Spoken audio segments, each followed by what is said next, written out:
감사합니다. 오늘도 우리와 함께 하시고 우리를 돌보시고 우리를 변함없이 사랑하여 주시는 신실하신 그 하나님의 은혜를 찬양하기 원합니다. 하나님, 우리의 마음을 정결케 하시고 우리가 마음에 혹시라도 하나님 앞에 정결하지 못한 거 있다면 하나님 이 시간 회개하오니 하나님 우리의 마음을 정결하게 하여 주시옵소서. 겸손하게 하시고 누구보다 더 겸손하여 주셨던 예수님을 생각하며 우리가 더 낮아지길 원합니다. 하나님, 온전히 주님만 높이는 우리의 삶 되게 도와주시옵소서. 드려지는 예배와 찬양과 모든 말씀 순간순간 주님 아버지 개입하여 주시고 성령 아버지 우리에게 말씀하여 주시옵소서. 듣기를 원합니다. 그 말씀대로 살아가길 원합니다. 하나님, 우리에게 말씀하여 주시옵소서. 감사하며 예수님의 이름으로 기도합니다. 아멘. 우리 함께 하나님의 은혜로 함께 찬양하겠습니다.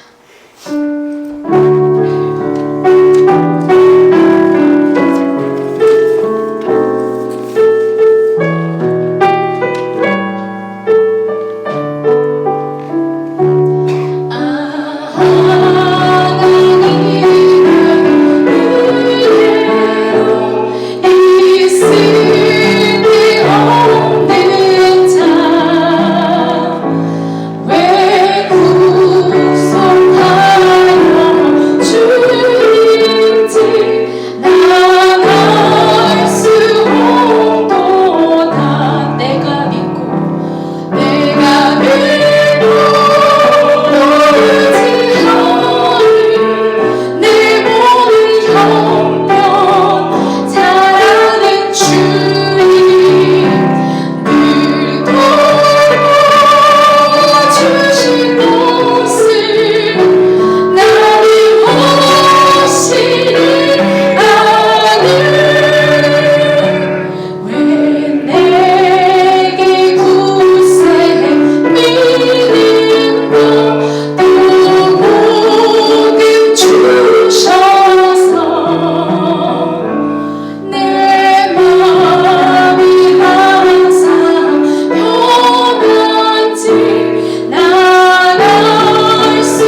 내가 누려왔던 모든 것들이 고백합시다. 내가 지나왔던 모든 시간이 내가 걸어왔던 모든 순간이 당연한 것 아니라 은혜였소. 아침 해가 뜨고 저녁에 노을 봄의 꽃향기와 가을의 열매 변하는 계절의 모든 순간이 당연한 것 아니라 은혜였어. 모든 것이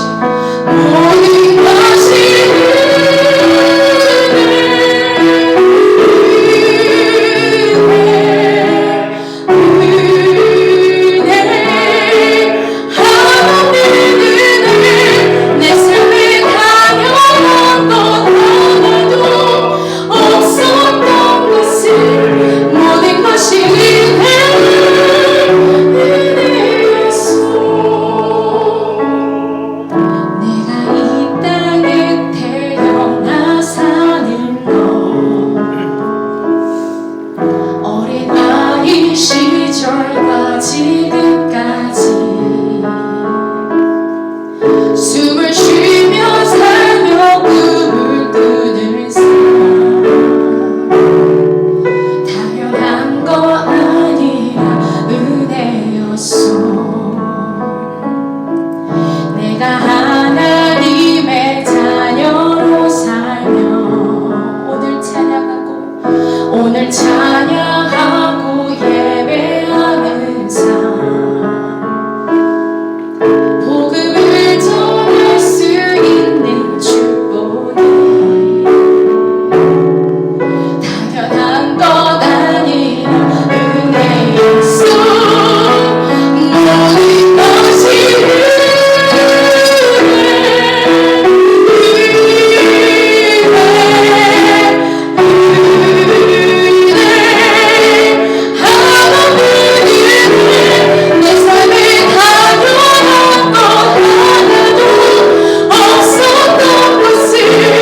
모든 것이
이 모든 순간들이 지금까지 우리가 이곳에 온 것까지 이 모든 게 하나도 빠짐없이 주님의 은혜였음을 고백합니다.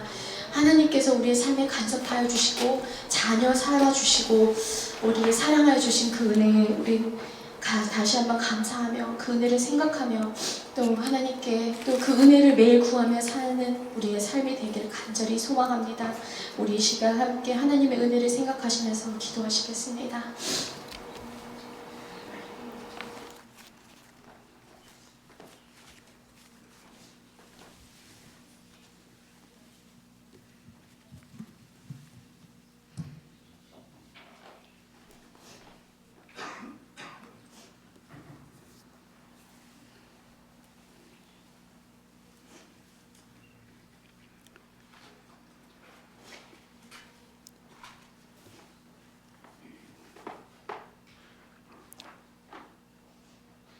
하나님 감사합니다.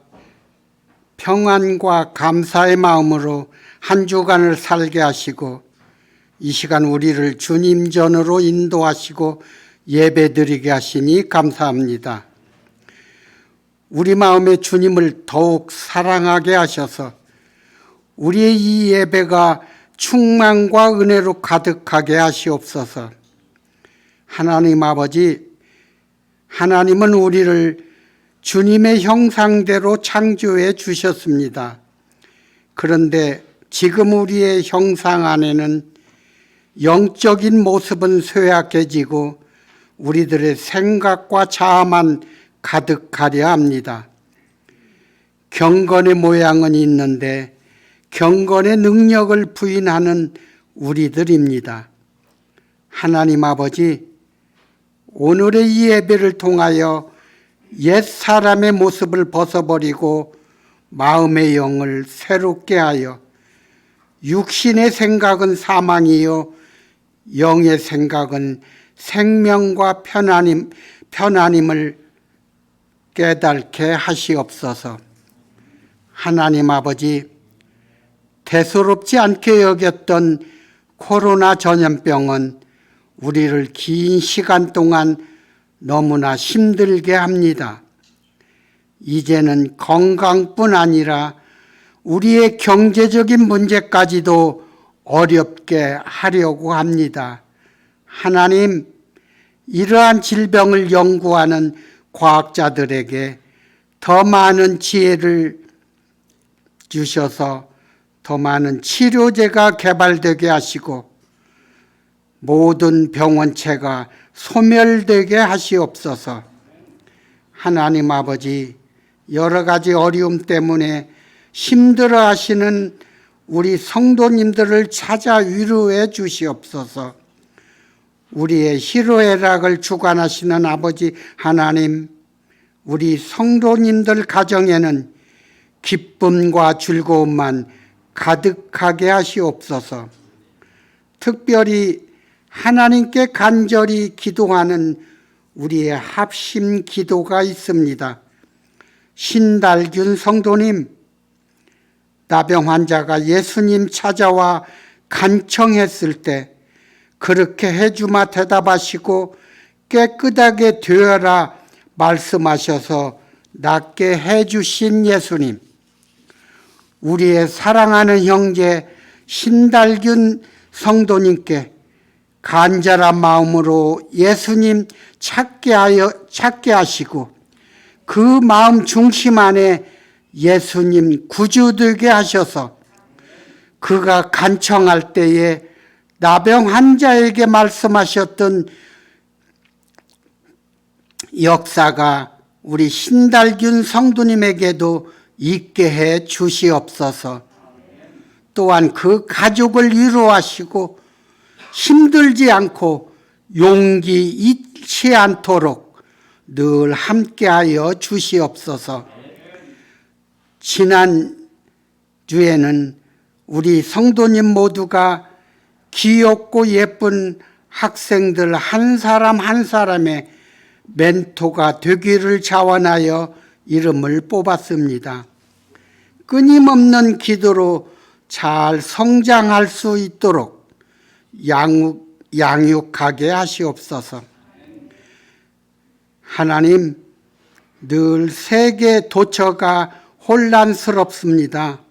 우크라이나, 아프가니스탄, 미얀마 등 여러 곳에서 전쟁의 위험과 인권의 핍박이 자행되고 있습니다.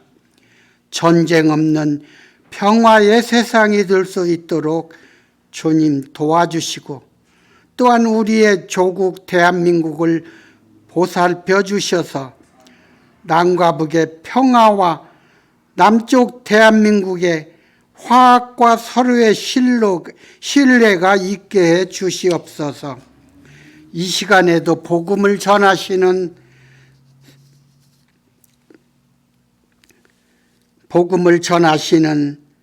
세계 곳곳의 선교사님들에게 늘 아버지 하나님 함께해 주시어서 그 발걸음이 옮길 때마다 복음이 널리 퍼질 수 있도록 도와주시옵소서.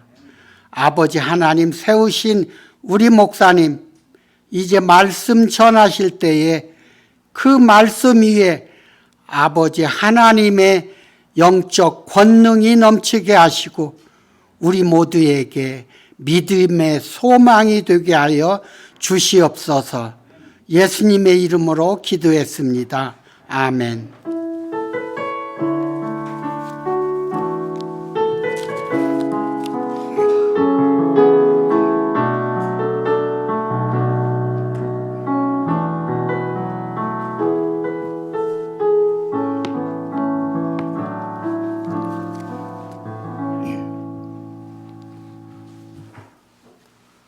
잘 오셨습니다. 우리 앞뒷분들 한번 인사를 나누시죠. 잘 오셨습니다. 주님이 함께 하십니다. 잘 오셨습니다. 주님이 함께 하십니다. 우리 이종열 집사님, 강수경 집사님, 우리 박경은 집사님, 박선호 집사님, 현영재 집사님 다 잘 오셔서 감사합니다. 주연절 후 7번째 주일 예배 참석하신 여러분 모두를 주의 이름으로 환영하며 축복합니다. 우리 교회 학교와 우리 장로님 기도해 주신 것처럼 작년부 1:1 매칭 중보 기도를 하고 있습니다. 위에서 최선을 다해서 잘 기도해 주시고요. 우리 EM과 우리 뽑지 않으신 학부모들과는 다음에 매칭해서 기도하도록 하겠습니다. 우리 예배 후에는 교회 학교 PTA 모임이 주일학교실에서 있고요. 오늘 또 2선교회 모임이 있고 다음 주에 우리 1선교회 모임이 있음을 알려드립니다. 우리 권사회 회장으로 최욱석 권사님 그리고 총무로 김혜숙 권사님이 섬기게 되셨습니다. 우리 성찬 예식은 우리 이광순 권사님 그동안 예배부장으로 하시면서 했는데 예배부에서 하지 않고 권사회에서 앞으로 성찬식을 준비하는데 우리 이광순 권사님이 주도해서 준비해 주실 것입니다. 우리 권사회 회장을 우리 최욱숙 권사님은 사실 우리 이광순 권사님이 현역 우리 은퇴하시지 않은 분 중에서는 먼저 취임을 하셨지만 그래도 연장자이신 최욱숙 권사님이 먼저 하시게 되셨고요. 다음에 우리 이광순 권사님이 섬기게 되실 겁니다. 우리 교회 주소록이 준비되어 있습니다. 한 분씩 가져가시고요. 우리 생명의 삶 리빙 라이프 세나 3월호가 도착이 됐습니다. 3월입니다 벌써. 신청하신 분들은 가져가시기를 바라고요. 우리 신달균 성도님 치료와 구원을 위한 특별 중보 기도가 다음 주 월요일까지 2월 말까지 특별 기도를 계속하게 됩니다. 매일날 12시 최선을 다해서 많이 기도해 주시기를 바라고요. 그 특별 중보 기도가 끝나면 3월 1일 하루 쉬고 3월 2일 애쉬 웬즈데이 제 수요일이 시작돼서 사순절이 또 시작이 될 것입니다. 그리고 주보에 나오지 않았지만 이번 부활주일에는 세례 예식을 거행하려고 합니다. 15세 이상의 세례 대상자들은 또 신청해 주시면 될 것 같습니다.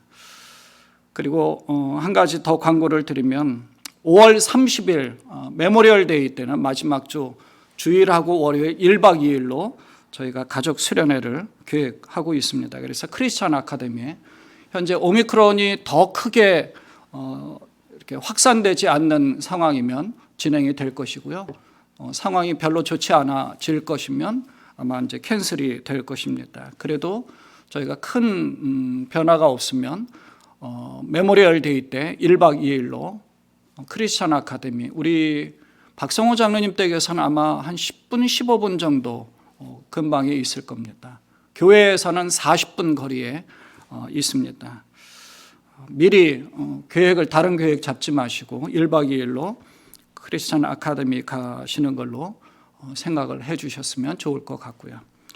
저 뒤에 그 세니타이저 손세정제 이렇게 휴대용으로 작은 거 있습니다. 아마 개인당 2개 정도씩은 가져가셔도 될 것 같은데 가져가시고요.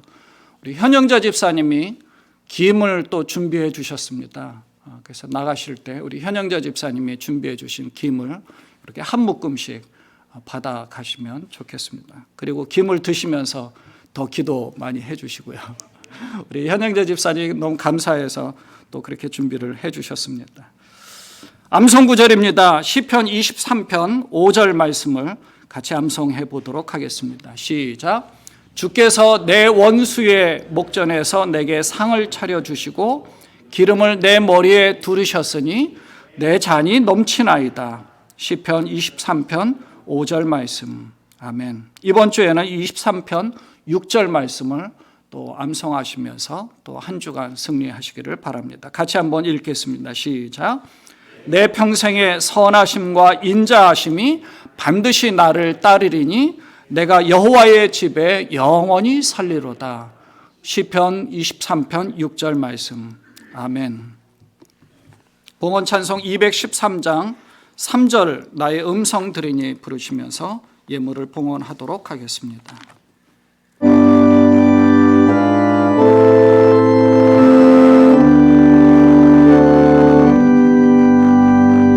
나의 음성 들으니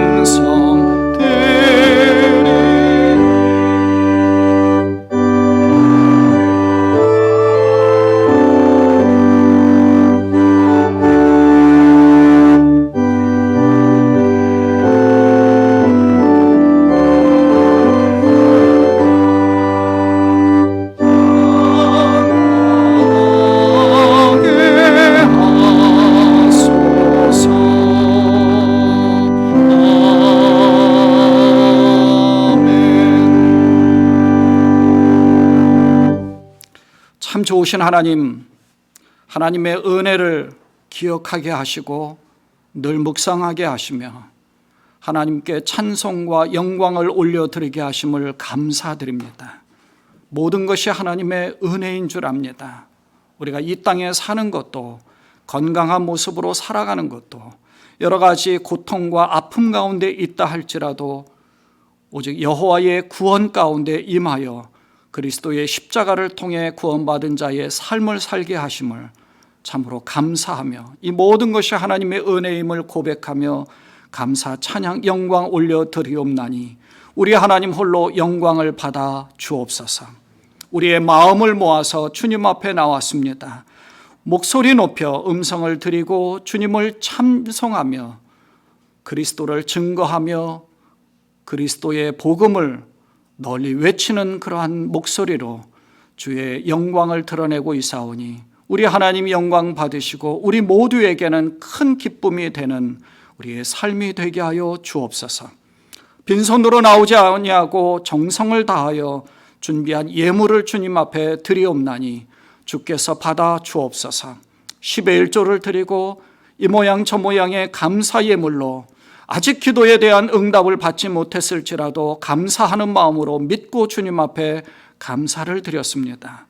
주일 헌금으로, 선교 헌금으로, 건축 헌금으로 주님 앞에 드렸습니다. 많이 드리고 싶지만 없어서 드리지 못하는 손길이나 미처 준비하지 못한 손길이나 동일한 축복과 은혜를 허락하여 주옵소서. 우리의 간절한 기도의 제목까지 올려드립니다. 우리 자신을 위해서, 우리 가족을 위해서, 자녀들을 위해서, 아직도 주님을 믿지 못하는 자들을 위해서 간절히 기도할 때에 우리 하나님 그 모든 기도의 제목도 들어 응답하시고 하나님께 영광이 될 뿐만 아니라 우리 모두에게 복음의 증거가 되어져서 복음으로 인하여서 구원받은 자가 되어질 수 있도록 하나님 축복하시기를 원합니다. 우리가 하나님 많은 것들을 계획합니다. 기도하고 있습니다. 하나님, 우리가 계획할지라도 하나님께서 인도해 주시지 않으면 그 계획이 다 헛된 것이 될 수밖에 없사오니 하나님의 손 안에서 하나님이 원하시는 모든 계획들이 되게 하시고 하나님의 영광을 드러내는 삶을 살아가는 우리 모두가 되게 하여 주옵소서.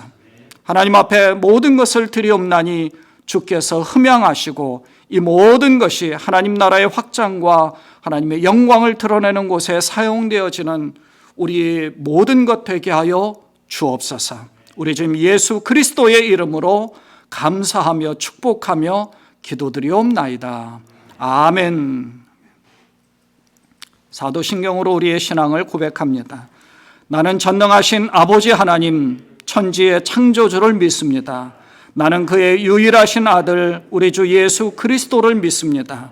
그는 성령으로 잉태되어 동정녀 마리에게서 나시고 본디오 빌라도에게 고난을 받아 십자가에 못 박혀 죽으시고 장사된 지 사흘 만에 죽은 자 가운데서 다시 살아나셨으며 하늘에 오르시어 전능하신 아버지 하나님 우편에 앉아 계시다가 거기로부터 살아있는 자와 죽은 자를 심판하러 오십니다. 나는 성령을 믿으며 거룩한 공교회와 성도의 교제와 죄를 용서받는 것과 몸의 부활과 영생을 믿습니다. 아멘. 다 자리에서 일어나셔서 누가복음 14장 1절부터 14절의 말씀을 교독하도록 하겠습니다. 어느 안식일에 예수께서 바리새파 사람의 지도자들 가운데 어떤 사람의 집에 음식을 잡수시러 들어가셨는데 사람들이 예수를 지켜보고 있었다.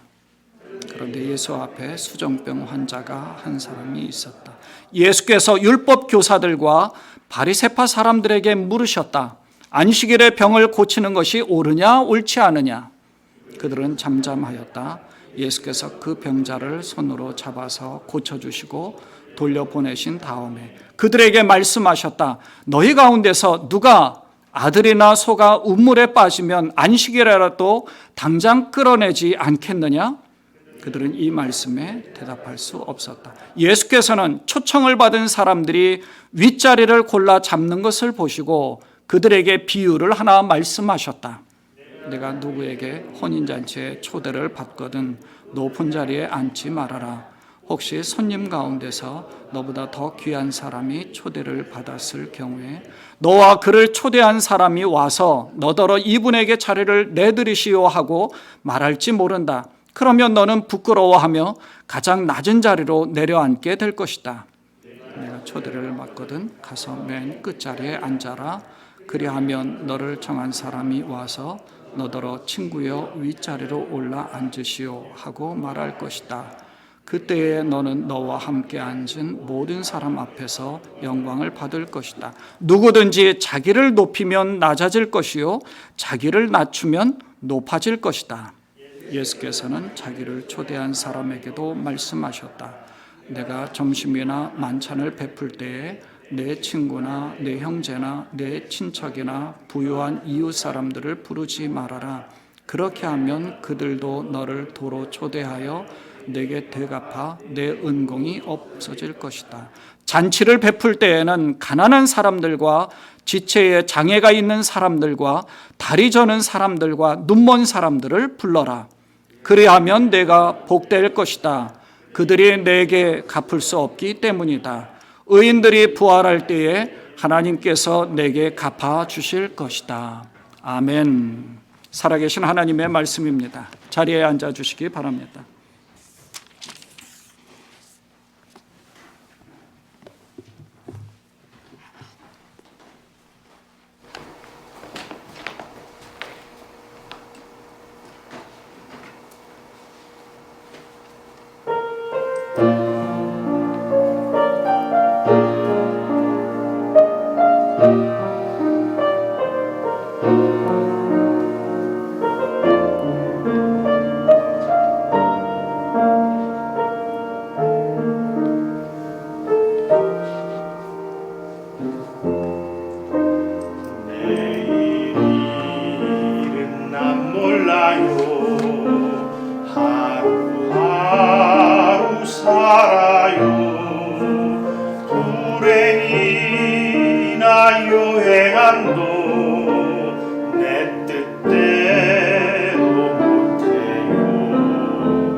난 몰라요. 장래일도 몰라요.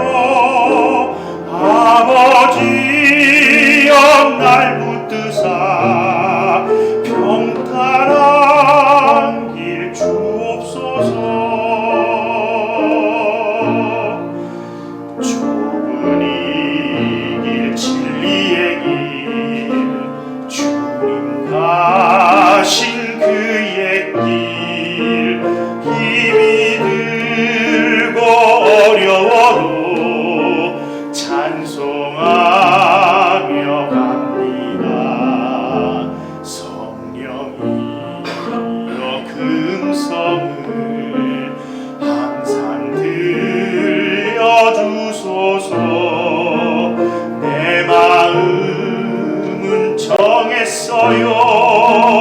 변치 않게 하소서.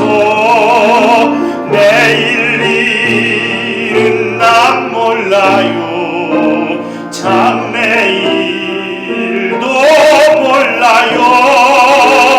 아버지여 아버지여 주신 소명 이루소서.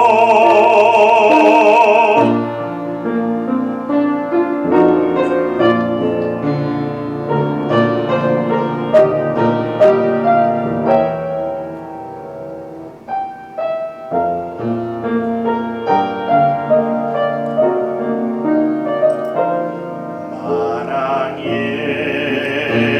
왕 예수께서 이 세상에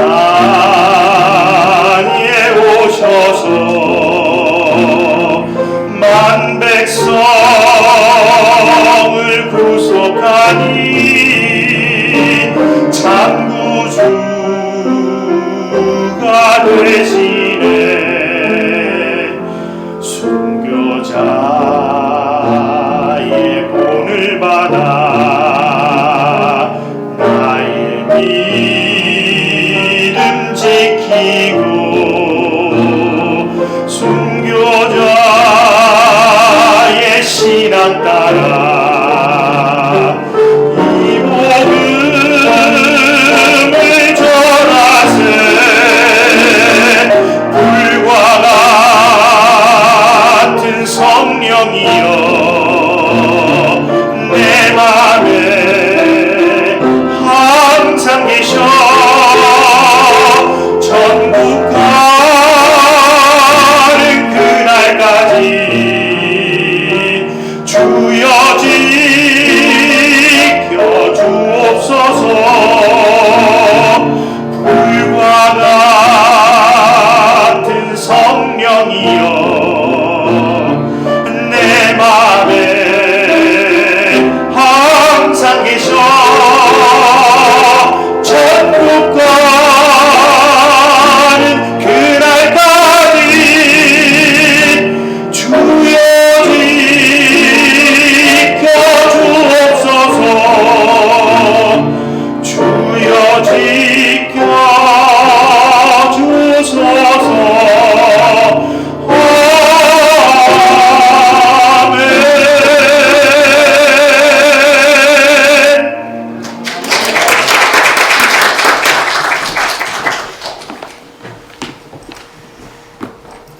아멘. 감사합니다.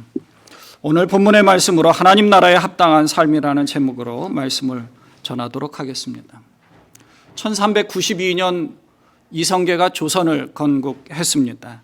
그래서 1910년 일제의 망하기까지 한 500여 년 계속되어졌는데 나라가 망했습니다. 조선이 결정적으로 망할 수밖에 없었던 이유가 여러 가지 있는데 당시에 이제 세계 정세와 무관하지 않지만 그 중에 하나가 성리학을 토대로 한 유교주의 의식이었다고 이야기도 합니다.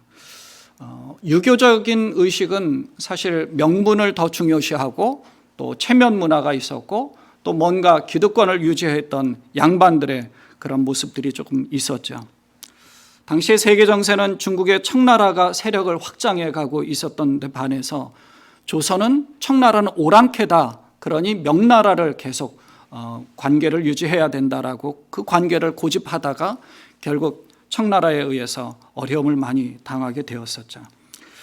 유교적 사고방식은요, 기득권을 유지하려는 양반들의 그런 모습들이 사실 명분을 중요시하면서 그런 모습들이 계속 있었습니다.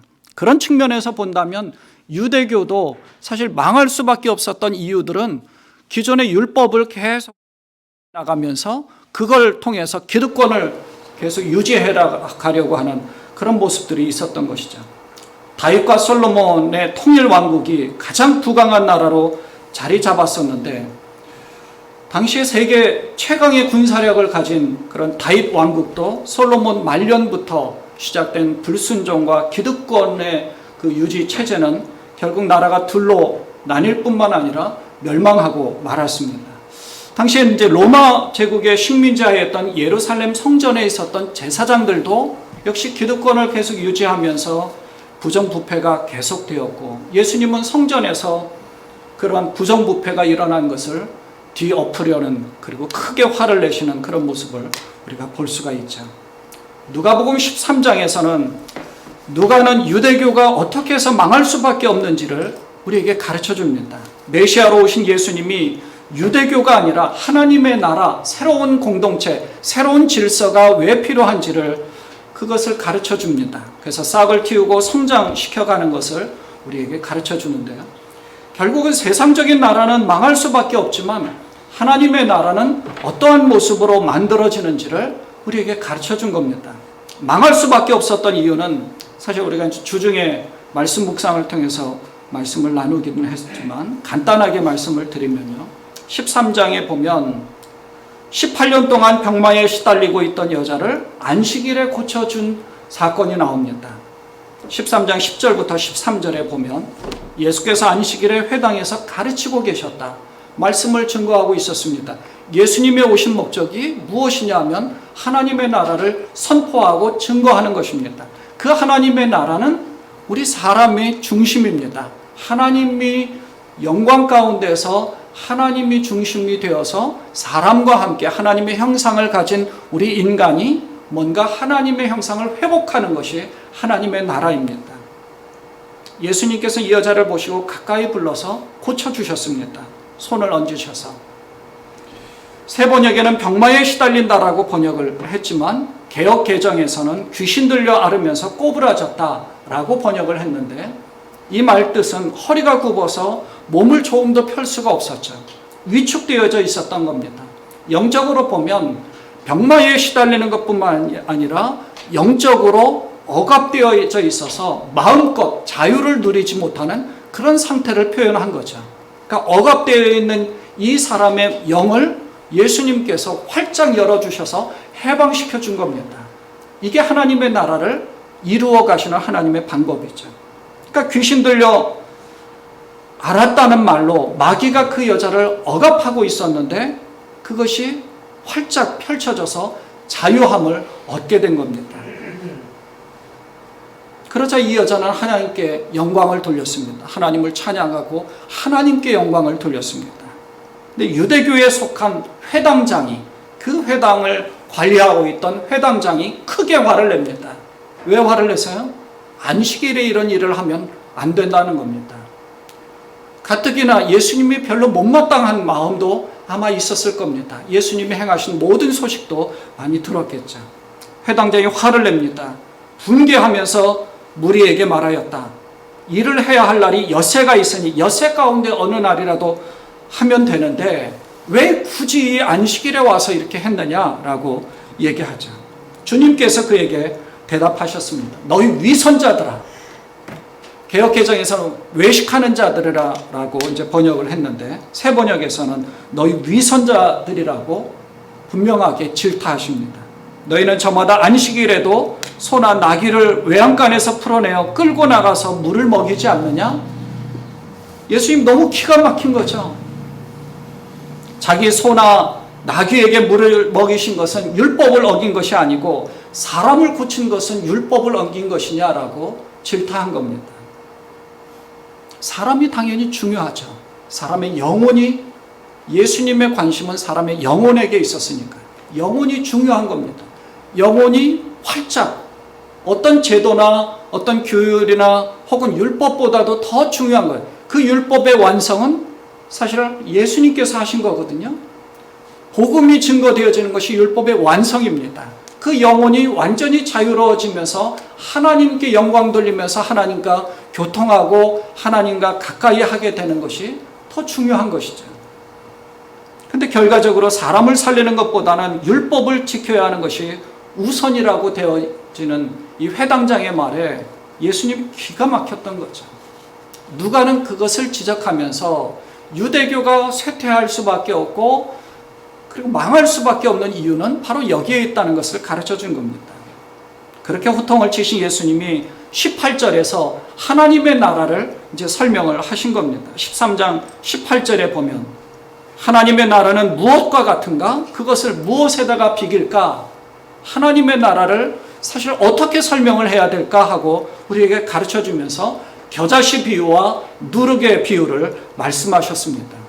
그리고 아주 조그마한 생명력이라도 있다면 그 조그마한 생명력이 급속하게 성장되어져서 크게 되어진다는 것을 말씀하는 겁니다. 그러니까 눈에 보이는 아주 크고 거창하고 화려한 것이 아니라 아주 작지만 온전한 것이 바로 하나님 나라에 합당한 모습이라는 것입니다. 아주 작지만 눈에 보이는 그것이 화려한 것이 아니라 아주 작지만 온전한 것이 하나님의 나라입니다. 많은 사람들이 예수님을 믿으면 모든 일이 다 잘 될 것이라고 축복받은 것이다. 그리고 평안한 아주 넓은 길이 활짝 열리기를 기대를 하지만 예수님은 그렇게 말씀하시지 않았습니다. 좁은 문을 말씀하셨죠.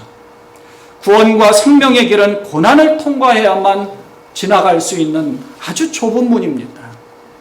유혹을 많이 받는 길입니다. 그래서 사람들은 넓은 길로 많이 찾아가게 됩니다. 축복의 길로, 눈에 보이는 길로 따라가지만 그러나 좁은 문으로 통과해서 가는 사람들은 아주 하나님의 나라의 그 가장 작지만 온전한 모습으로 나아가게 된다는 것이죠. 자, 오늘 본문을 시작하면서 기존의 종교적인 기득권자들이 아니라 하나님 나라에 합당한 사람들이 어떠한 사람들인지를 이제 설명합니다. 오늘 말씀은요, 안식일에 회당에서 병마에 시달리면서 허리가 이제 굽어져 있던 여인을 치유하신 일과 비슷하게 안식일에 바리새인 중에 지도자 가운데 한 사람의 집에서 일어난 일입니다. 14장 1절에 보니까 안식일에 예수께서 바리새파 사람의 지도자들 가운데 한 사람, 어떤 사람의 집에 들어가셨습니다. 그런데 예수 앞에 수종병 환자가 한 사람이 있었죠. 예수님은 거기서 또 수종병 들은 이 환자를 보셨습니다.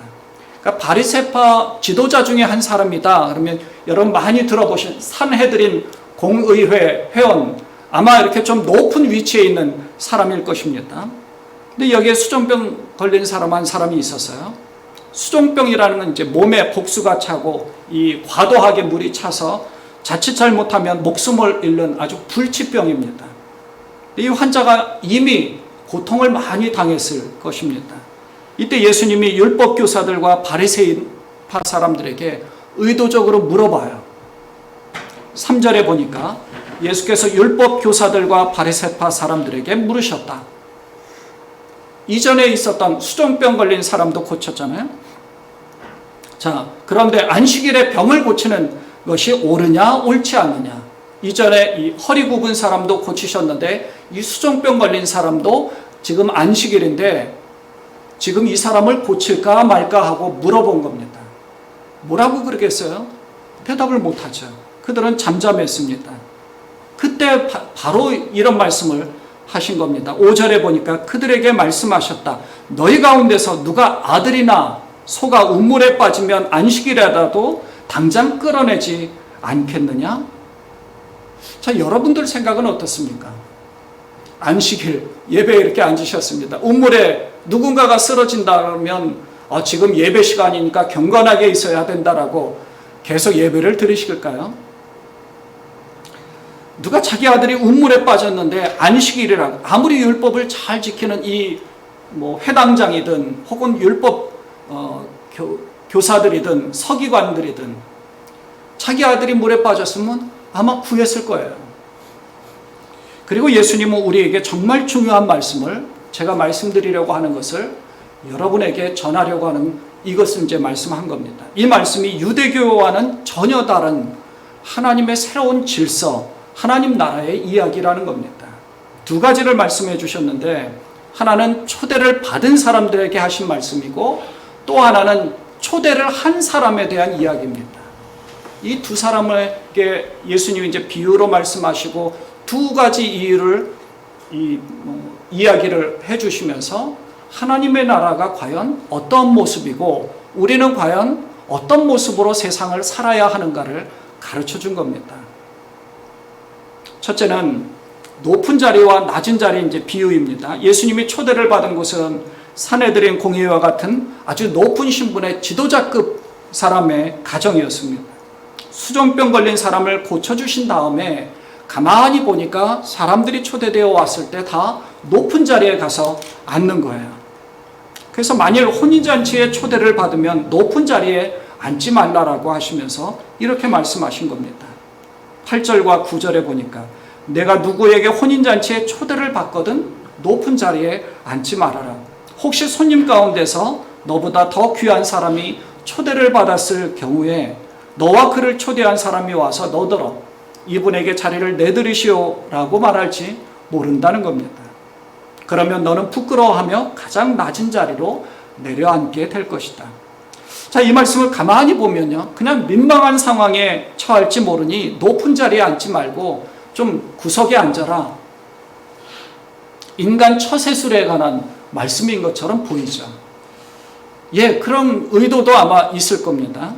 요즘 같으면은 아마도 너무 빼지 말고 그래도 자기 피아를 적극해야 되니까 높은 자리라는 것은 주인, 그래도 초청한 잔치를 배설한 사람은 보다도 이렇게 좀 영향력이 있는 사람이고 높은 위치에 있는 그런 사람일 겁니다.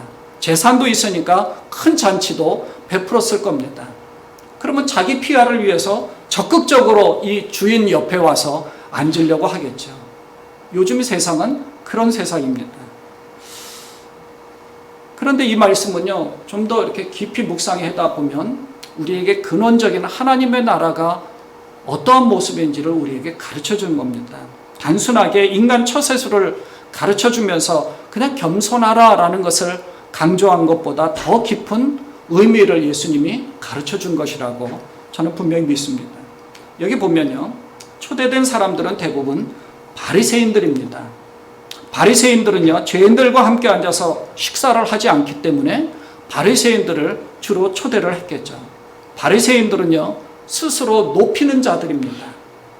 그들의 자리는 분명히 하나님이 정하셔야 되는데 그들은 자기 자신이 높은 자리에 앉는다라고 자기가 하나님이 되는 경우가 많습니다. 자기가 스스로 남을 판단하고 평가를 합니다. 높은 자리에 앉아서 다른 사람들을 평가를 합니다. 내려다보는 거죠. 하지만 모든 자리는 하나님이 결정하십니다. 높은 자리에 앉아야 될 사람인지 낮은 자리에 앉아야 될 사람인지 하나님께서 그 자리를 결정을 하십니다. 인간의 입장에서는 난 이렇게 낮은 자리에 앉으면 안 되는 사람이야 라고, 나는 그래도 높은 자리에 앉을 사람, 나는 저 높은 자리에 앉아야 될 처지에 그런 위치에 있는 사람이다라고 스스로 생각한다는 것은 잘못됐다는 거예요. 하나님이 정하시는 것을 자기가 스스로 하나님이 되어져서 나는 이 정도 위치에 있는 사람, 이거는 자기가 하나님이 되려고 하는 바벨탑을 쌓는 것과 마찬가지라는 거죠. 그건 나는 높은 위치에 앉아야 될 사람이라고 생각하는 것은 인간적인 생각이고 세상적인 생각이라는 겁니다. 자기가 하나님의 자리에 앉으면 안 되는 거죠. 바리새인의 이런 모습을 예수님이 책망하신 겁니다. 여러분은 어떻게 생각하십니까?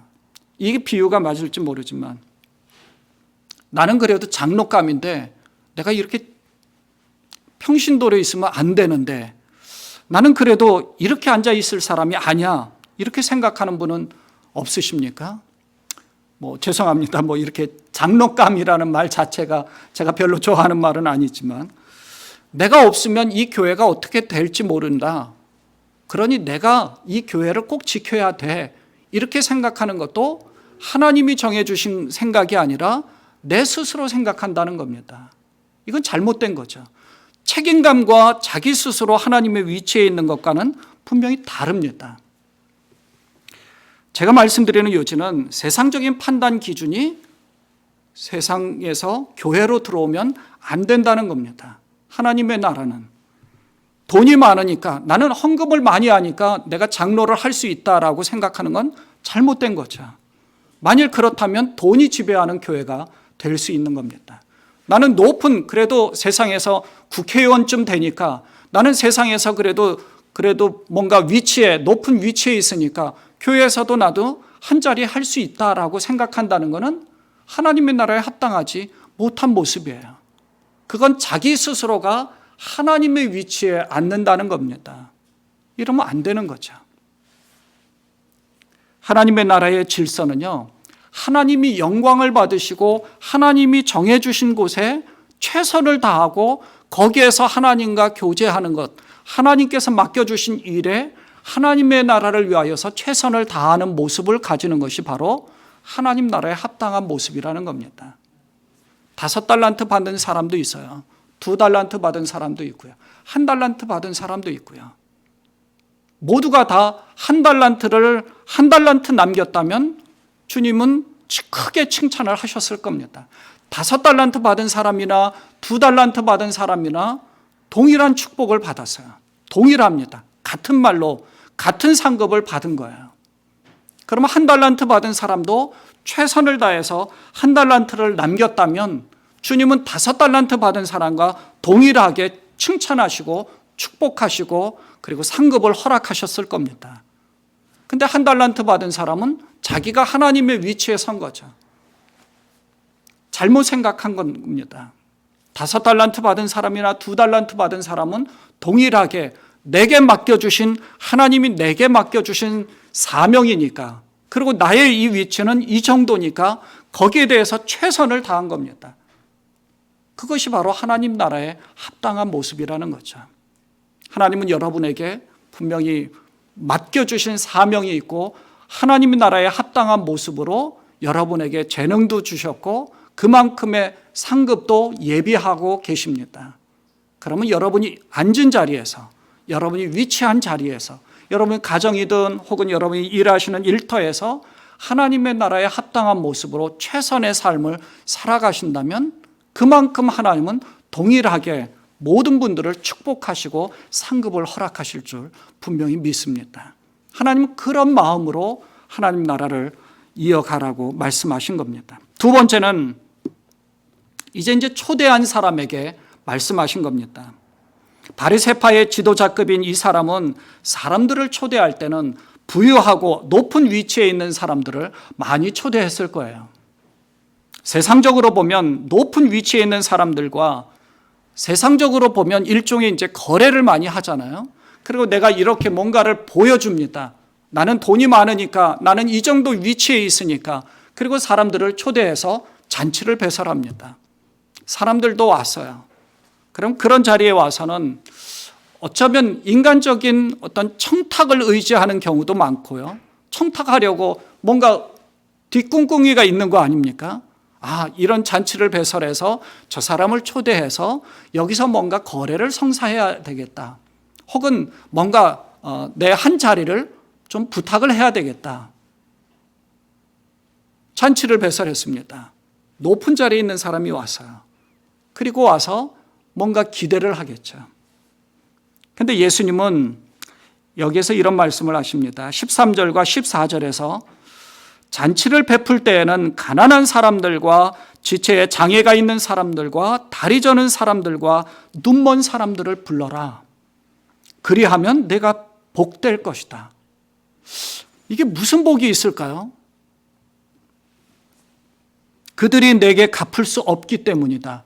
갚을 수 없다 그래요. 그냥 베풀라고 하는데 무슨 복이 있겠어요? 세상적으로 보면 일종의 거래를 하고 높은 자리를 하나 청탁하려고 하는 그런 모습이 있어서, 그리고 사람들에게 뻐기려고 뭔가 사람들에게 다 알리면서 야, 내가 이 정도의 위치에 있는 사람이야라고 뭔가를 보이려고 하는 이런 모습이 있는데, 주님은 거기에 대해서 그런 높은 사람들 부르지 말고 가난한 사람들, 지체 장애가 있는 사람들, 다리 저는 사람들, 눈먼 사람들을 부르면 복될 거라는 거예요.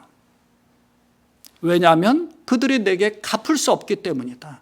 못 갚는다는 거예요. 거래를 할 수가 없어요. 청탁을 할 수가 없습니다. 뭔가를 보일 수가 없어요. 그냥 단순한 가난한 사람들을 초대하는 것이 아니라 장애가 있는 사람들을 초대하라는 거예요. 다리 저는 사람들, 눈먼 사람들, 그 갚을 수 없는 사람들. 우리가 보통 왜 홈리스 사역을 많이 하시기도 하는데 홈리스들을 초대해서, 그럼 이 사람들과는 거래할 수 없잖아요. 근데 이 말씀을 무슨 의도로 우리에게 가르쳐 주셨을까?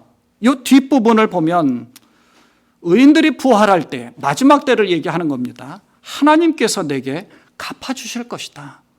하나님께서 갚아주실 것을 기대하라는 거예요. 세상적으로 뭔가를 하려고 생각하지 말라는 겁니다.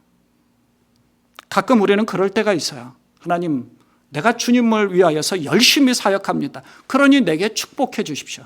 하나님, 내가 하고 있는 사업이 잘 되고 내가 돈을 많이 벌기 위해서 11조를 할 테니 하나님 축복해 주십시오. 그러니 내가 11조를 합니다. 이거는 분명히 하나님이 의도치 않는, 하나님이 원치 않는 헌금일 수 있다는 거죠. 세상적으로 보면 자기가 잘 살고 있다는 이런 모습들을 생각해 볼 수 있다는 거죠. 그러면 이게 세상적인 것이고, 하나님의 나라는 갚음을 받을 수 없는, 그냥 자기만 베풀라는 거예요. 내가 하고 있는 의도, 마음속에 다른 생각이 아니라 오직 하나님께 주목하고 하나님 나라에 합당한 모습으로 하나님을 추구하면서 살라는 겁니다. 그러니까 잔치를 베풀라는 꼭 이런 모습이 아니라 주님이 우리의 생각이 어떤 마음의 생각을 가지느냐를 가르쳐 주는 거죠. 이런 모습이 하나님 나라에 합당치 않은 이런 모습이라는 것을 가르쳐 준 겁니다. 세상은요, 이해타산적입니다. 주고받는 것이 확실하죠. 주었는데 받지 못하면 섭섭할 수 있습니다. 그럼 그 사람과의 관계를 끊어버리려고 합니다. 내가 뭔가 이 정도로 베풀었는데 나를 이 정도밖에 대우하지 못한다는 것은 굉장히 기분 나쁜 일입니다. 이건 세상적인 겁니다. 근데 하나님의 나라는 그러지 말라는 거죠. 크리스찬이라면, 성도라면 하나님 나라에 합당하게 살아가는 모습으로 하나님 나라에 속해 있습니다. 기분 나쁜 것, 그리고 뭔가 내가 이렇게 해줬는데 내게 되돌아오는 것이 없다 할지라도 그거를 생각하지 말라는 거죠. 만약에 그런 현상이 교회로 또 그대로 들어온다면 이건 또 잘못된 거죠. 그런 삶을 살아가며 그런 교회를 하나님께서 영광을 받으시겠습니까? 절대 그러지 않겠죠. 하나님이 영광을 받으실 만한 교회의 모습, 또 하나님이 영광을 받으실 만한 우리 개인의 모습이 온전하게 계신다면 하나님이 크게 영광을 받으실 줄로 분명히 믿습니다. 정리하자면 예수님이 초대받은 사람이나 초대한 사람에게 이제 말씀을 하셨는데 이 두 종류의 사람 모두는 다 바리새파 사람들입니다. 그러니까 예수님은 바리새인들을 겨냥해서 말씀을 하신 거죠. 이 바리새인들은 자신들이 하나님에게 가까이 간 사람이라고 생각을 합니다. 혹시 난 그래도 하나님께 가까이 간 사람이다, 내가 뭔가 이렇게 바리새인처럼 뭔가 잘하고 있다라고 생각한다면 이 말씀을 통해서 영적인 경각심을 받아야 되는 거죠. 물론 바리새인들은 아주 경건한 사람들로 사람들에게 존경을 받았던 그런 사람들입니다. 하지만 하나님 나라에 합당하지 못하고 주님에게 책망을 받았어요. 하나님과의 관계보다는 율법을 더 치중했고, 조금 전에 말씀드린 회당장도 그러했고요. 또 마찬가지로 성문어기에 사람들이 많이 다니는 곳에서 큰 소리로 기도합니다. 온갖 미사여구를 잘 사용을 해서 정말 진실로 마음속에서 나오는 기도라기보다는 사람들에게 알리려고, 나는 일주일에 2번 월요일과 목요일에 꼭 금식을 합니다. 금식 기도하는 것을 자랑 삼아 얘기해요. 나는 11조를 잘합니다. 아주 돈 많은 것을 자랑하면서 하나님을 나는 이렇게 잘 섬기고 있으니 나를 인정해라 라고 그렇게 생각한 사람들이 제법 많이 있었다는 겁니다. 이런 사람들이 하나님 나라에 합당하지 못하였다는 거죠. 주님은 그 바리새인들을 책망하는 겁니다. 근데 우리도 이런 바리새인의 모습을 가지고 있고 이런 의식, 생각이 우리 마음속에 있다면 주님은 나에게도 이 말씀을 하시는구나 적용할 수가 있는 거죠. 사랑하는 여러분, 여러분이나 저는 그리스도의 십자가를 통해서 구원을 받았고 다시 태어났습니다. 우리는 이미 죽은 사람들입니다. 다시 태어났다는 얘기는 그리스도와 함께 다시 태어난 거죠. 내가 그리스도와 함께 십자가에 못 박혔나니 그런즉 이제는 내가 사는 것이 아니요 내 안에 그리스도가 사신 것이다. 나를 위하여 자기 목숨을 버리신 하나님의 아들을 믿는 믿음 안에서 사는 것이다. 여러분 그런 믿음으로 살고 계십니까? 하나님의 나라가 바로 그 속에 있습니다. 세상적으로는 아무것도 보상받지 못한다 할지라도 내 영혼이 구원받은 그 기쁨과 주님이 주시는 참된 평강이 내 영혼을 가득 채울 수 있기 때문입니다. 그것이 바로 하나님의 나라입니다. 하늘나라의 영광을 바라보시면서 이 세상 가운데서 하나님 나라에 합당한 삶을 사시면서 하나님께 영광을 올려드리시는 그런 여러분 되시기를 주님의 이름으로 축원을 드립니다. 기도하겠습니다. 하나님 아버지, 잔치에 초대를 받은 사람들이나 초대를 한 사람에게 주님께서 영적인 깊은 말씀을 해주셨습니다. 바리새인들의 이런 잘못된 생각들처럼 혹 우리도 이렇게 잘못 생각하고 있다면, 그런 의식이 우리 속에 내재되어 있다면 주님, 이 모든 것을 우리가 깨트리게 하시고 하나님 나라에 합당한 모습으로 살아갈 수 있는 그러한 삶을 사는 우리가 될 수 있도록 주님께서 이끌어 주옵소서. 하나님 나라에 합당한 삶을 살아가면서 하나님께 영광 돌리고 하나님이 크게 기뻐하시는 우리 모든 성도들 되도록 하나님께서 축복하시고 은혜를 베풀어 주옵소서. 우리 지금 예수님의 이름으로 간절히 기도드리옵나이다. 아멘. 이제 다 자리에서 일어나셔서 찬송가 412장 부르시고 축도하시는 것으로 예배를 폐하도록 하겠습니다.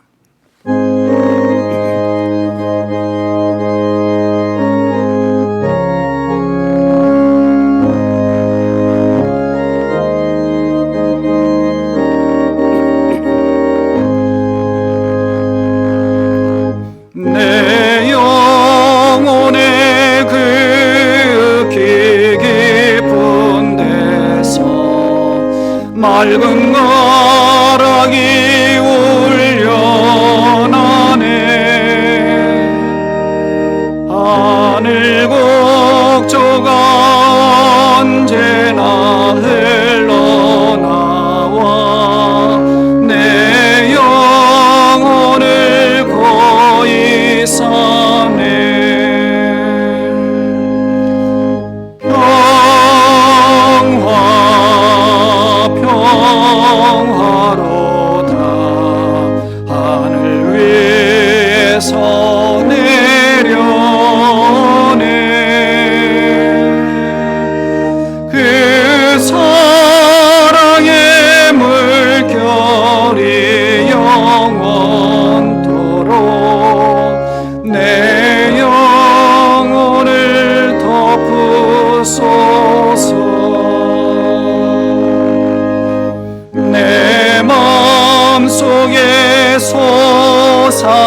참 평화를 누리겠네. 아멘.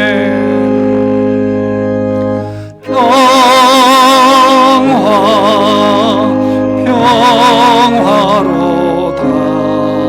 하늘 위에서 내려오네. 그 사랑의 물결이 영원토록 내 영혼을 덮으소서.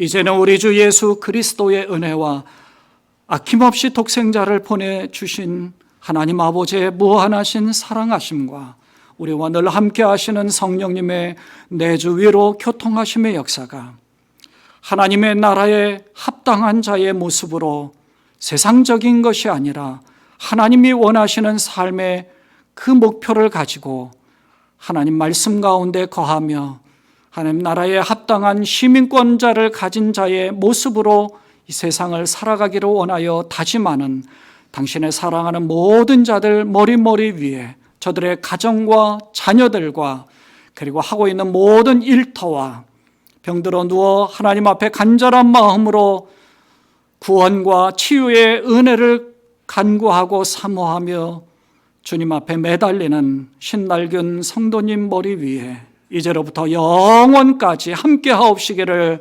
간절히 축원하옵나이다. 아멘.